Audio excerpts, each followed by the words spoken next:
Hi! Welcome do my channel. நீங்க எப்பவும் நெனச்சிட்டே இருப்பீங்க, நாளைக்காவது இந்த ஹேபிட்ட விட்டுறணும்டா அப்படின்னு சொல்லிட்டு. ஆனா என்ன ஆகுது அடுத்த நாளே? அதே பழக்கம், அதே ரெக்ரெட் தான். ஃபார் எக்ஸாம்பிள் இப்போ சூர்யாங்கிற ஒரு பையன் வந்துட்டு நைட் ஃபுல்லா வந்துட்டு Instagram அந்த மாதிரி பார்த்துட்டு, காலையில வந்து ரொம்ப அலுப்பா, ரொம்ப டென்ஷனா எழுந்திருக்கிறாரு. அவரு நெனைக்கிறாரு, இன்னைக்காவது இந்த ஹேபிட்ட விட்டுறணும்டா அப்படின்னு சொல்லிட்டு. ஆனா என்ன ஆகுது அப்படின்னா, எகெயின் சேம் சைக்கிள் தான்.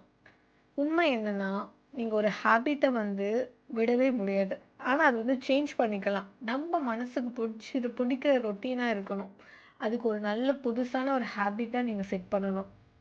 அதுக்கு நீங்க என்ன பண்ணணும் அப்டின்னா, எங்க ட்ரிக்கர் ஆகுறீங்க அப்டின்னு சொல்லிட்டு ஃபர்ஸ்ட்டு கண்டுபிடிக்கணும். அந்த பழக்கம் எப்ப வரும்?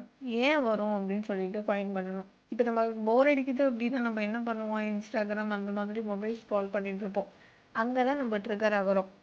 அதுக்கு பதிலா போர் அடிச்சுச்சு அப்படின்னா, யூடியூப் இல்லாம ஏதாவது சாங் கேட்கறது, இல்ல ஒரு வாக் போறது, அந்த மாதிரி பண்ணுங்க. Same mood, different mood. 2 மணி நேரம் வீடியோ பார்க்குறவங்க, நாளைக்கு வந்து 1 1/2 மணி நேரம் தான்ப்பா பார்க்கணும். அதுக்கு அடுத்த நாள் ஒரு 1 மணி நேரம் தான்ப்பா பார்க்கணும். அப்படின்ற மாதிரி நம்ம வந்து மைண்ட் செட் பண்ணிக்கணும். இப்ப நீங்க ஒரு நோட்ல நீங்க அத வந்து எழுதி வச்சு பாருங்களேன். இன்னைக்கு 1 மணி நேரம் தான் நான் வந்துட்டு மொபைல் ஸ்க்ரால் பண்ணேன். அத நீங்க பார்க்குறப்போ ரொம்ப உங்களுக்கு சந்தோஷமாயிடும்.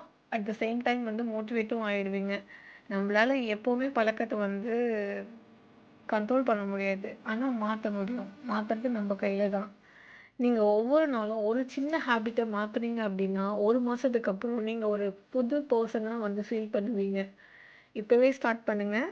நாளைக்கு ஒரு பெட்டர் வெர்ஷன் ஆஃப் யூ வந்துட்டு வந்தே தீரும். Thank you.